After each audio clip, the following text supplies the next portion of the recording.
I am Jordan Moore alongside Keely Yore. We don't have Sean Cody today. We don't have Cody Kessler. This is our final Trojans Live of the spring. So Keely and I will take it home for you, along with our new cornerbacks coach, Trovon Reed, who joins us now. Our USC coach interview is presented by I Trust Capital, the official crypto platform of the USC Trojans. First things first, Coach, congratulations, man. You just welcomed two twin boys to your family. Appreciate it, man. Appreciate it. I haven't got any sleep yet. I'm rolling right now, but, hey, I feel good. What are their names? Ace and Deuce. So 1 and 2. 1 and 2. I love that. Are they? So now you got they could play corner together. Have you ever coached twins before? I haven't. Well, I did at UCF last season. Wow. That'd be kind of sick. We had twins that won us beach volleyball national championship. Really? There's a long history of twins at USC. We had a twin guards in the backcourt twice for the men's basketball program. So trying to think, I could do a whole list of twins at USC. But welcome, Coach. You come over from UCF. That's where you were last year. What ultimately sold you on USC? Talking to Coach Lynn and Coach Riley. When I got the phone call from Coach Riley, it was really a no-brainer. But I had to sit down with the wife, discuss it. We really didn't discuss it. I already had my mind made up. But you got to run it by the boss. Got to run it by the boss. But, man, I've been following that guy's career. Been a fan from afar. He's a winner, and I couldn't imagine passing up this opportunity to help him get this thing back turned around. He's a great guy, man. Again, when he called my phone, I thought it was a prank. I thought it was one of my homeboys playing. So I'm like, man, stop playing. He was like, nah, this really me. But, man, I'm so grateful for this opportunity, man. He's going to get my best every day. With that being said, how's spring been so far? Spring been great. The energy great. The way he structures things is great. Man, he's a winner. I'm surrounded by winners, so I have no other choice but to be a winner. And that's how the players going to feel. That's how the fans are going to feel. That's how we want this whole thing to feel. Take us through your coaching career to get here, because you were doing some off-field stuff. I mean, you really had to sort of work your way into this position. Yes, and it happened so fast. I was going to take the general manager role. I had some opportunities coming up. I went and talked to Coach Freeze about them. And I talked to him on Tuesday about a possible general manager role in the SEC. This is at Auburn for people. Yeah, I'm at Auburn, yep. Right? And he was like, okay, T. Reed, we got to figure something out, right? So he was like, just give me till tomorrow. Well, tomorrow came, then another school offered. So I was like, hey, you're going to have to call Coach Freeze right now, because I think I got him in a pickle right now. Thursday, Coach Malzahn called and offered me the corner job. So I'm like, Coach, he not going to believe this. So you really have to call him. So Coach Malzahn called him, and I was on the plane on Friday, and I've been rolling ever since, man. And a lot of success happened early for me to get here, and I'm just grateful. I'm just grateful. It's a road that's untaken. I don't think no one ever took this role, skipping being a GA, skipping being a QC, being an analyst, like just skipping and coming straight to be a cornerback coach at probably one of the biggest universities in the world. So, man, I'm so grateful. I'm so grateful, honestly. In this era of college football, how helpful is it, though, that you had that recruiting role at Auburn? Without that role, I don't know if I'll be here. That role taught me so much about the importance of recruiting. That's why I feel like I'm one of the best at it, right? I know the importance. I know that no stone could go unturned. You can't get lackadaisical. You can't miss up. You miss one thing and you lose a kid. So you have to be on point. And, man, I did that for 3 years. And I started climbing the ranks real fast in that. And now I'm in this coaching thing, and I'm still using my same tactics, just building real relationships, man, and letting them play out. You're listening to USC's new cornerbacks coach, Trovon Reed, on Trojans Live. And once upon a time, you were a big-time recruit. You were a 5-star recruit coming out of high school. Give us that perspective on how the business has completely shifted, since that point, how you were recruited versus how you're recruiting players now. Or maybe it isn't that different. It's different. It's different. It's a little different, man. I was blessed enough to be rated real high coming out, and again, it wasn't the NIL and everything that wasn't in the play. Everything was basically if dirt was going down, it was under the table. Yeah. And I wasn't raised like that. My mom didn't raise me like that, so I didn't take anything.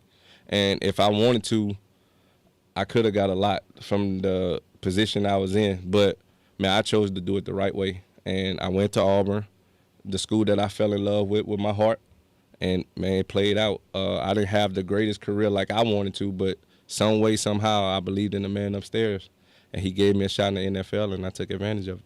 How about now, though? I mean, what are the different sort of approaches in terms of how they were recruiting you? I mean, in this NIL world, it got as good, it got as bad. I think now it's too much about the money. Yeah. I think some kids pass up on great opportunities to get an extra $20,000. Right. And in reality, we trying to get you $20 million from the NFL in the first round. So I think if parents and young men actually sit down and break this thing down, they will go back to the old tactics. Go to the school that you fall in love with and let the money be the money. Because if you do that, one, you'll be happy. And that's no money could buy happiness. You'll be happy, and you'll be around some people who actually care about you. Whether you catch a pick or whether you get bound for a touchdown, they'll still love you, right? Because nowadays with the money involved, it's hard to go back to that. So at some programs, but like here, you walk in here and it's all love from everyone, from the players to the coaches to the staff to Katie. Like it's love everywhere. So I can't see why a kid wouldn't want to come here if they step foot in this building. What's fascinating about your career, even going back to your playing days, you were majority of the time a wide receiver. Right. What perspective does that give you when you're coaching up corners, as far as, this is what I would do as a wide receiver, this is how you guard against me? Like, how much does that help you in that regard? That's kind of my cheat, right? Because I could look at the splits from our receivers and know exactly what's coming, because I was once in those same splits, right? So it'd be days when my corners are like, Coach, how you knew that was coming? I just tell them I know magic, right? But in actuality, I studied the game. I played the game on offense. I had to really study it. So it's like it might sound creepy. It's like I can see it before it comes. Yeah. And it's crazy, but once I see you lined up, once I see your feet, once I see how you moving your gloves, I know what's coming. And I'm trying to get my guys to understand that. And some are picking up really fast. Some still trying to trust the process. So it's unique, and we're gonna do something special. You're working with Doug Belk back there. You also have Danton, who has a long history. Coaching defense, coaching the secondary. What do you take it from those guys in your first spring with them? Oh man, I'm learning a lot from both of them. Both of these guys been around this game for a long time. I actually had a great talk with Coach Lynn before I took the job. And, man, it was a no-brainer with him. When I sat down, we talked for like 45 minutes.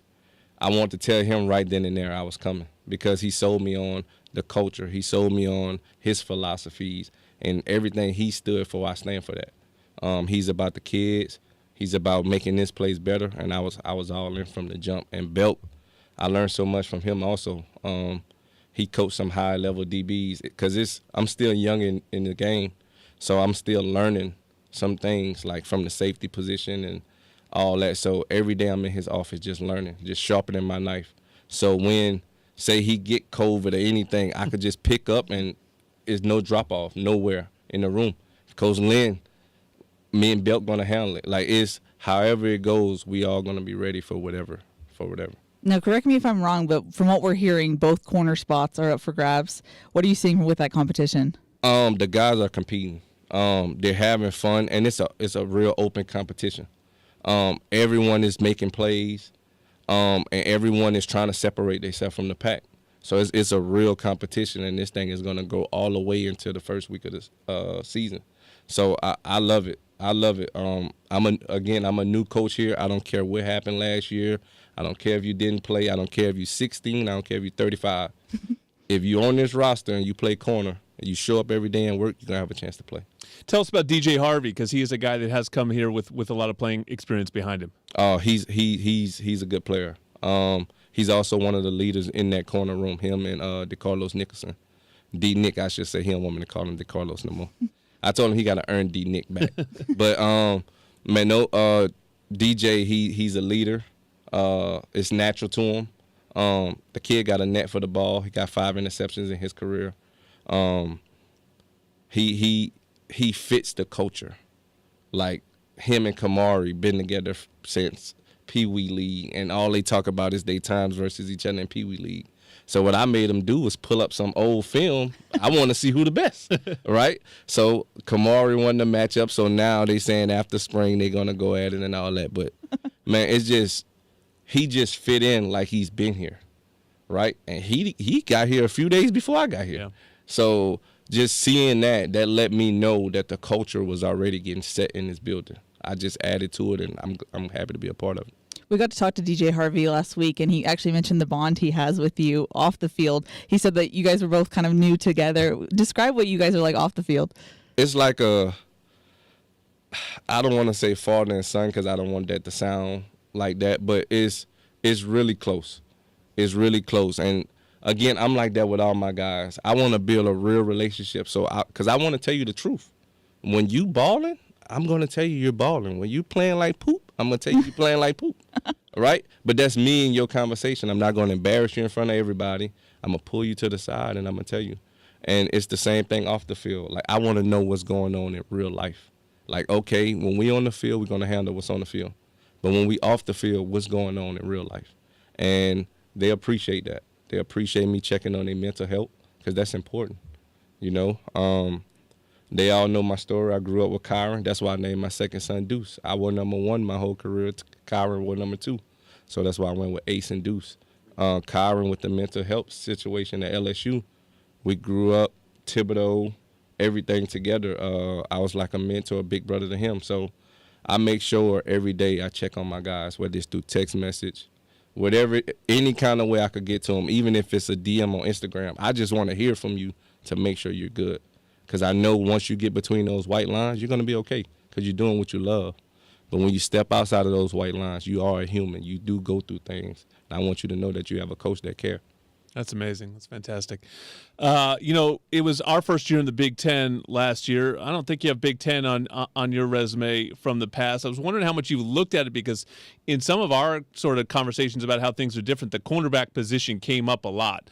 One, when the league did throw the ball, it felt like no one threw the ball on us for the first half of the season, and everyone threw in the second half of the season. So it's a little bit just, you know, there's 18 teams. The opponents are, you know, completely different, some of them, from the others. But then just the physicality that they allow at the top of routes was just night and day from what we were dealing with in the Pac-12. And, you know, we talked a little bit. I mean, you know, you still want to coach good technique, right? You know, you don't want to teach guys to grab even if they're not going to throw PI. But, like, how do you look at it, look at the Big Ten, particularly from your position and how that position is refereed and how, you know, the opponent, you know, plays it, et cetera, the challenge that you face in this league? I tell my guys every day, man, we're not backing down from nobody.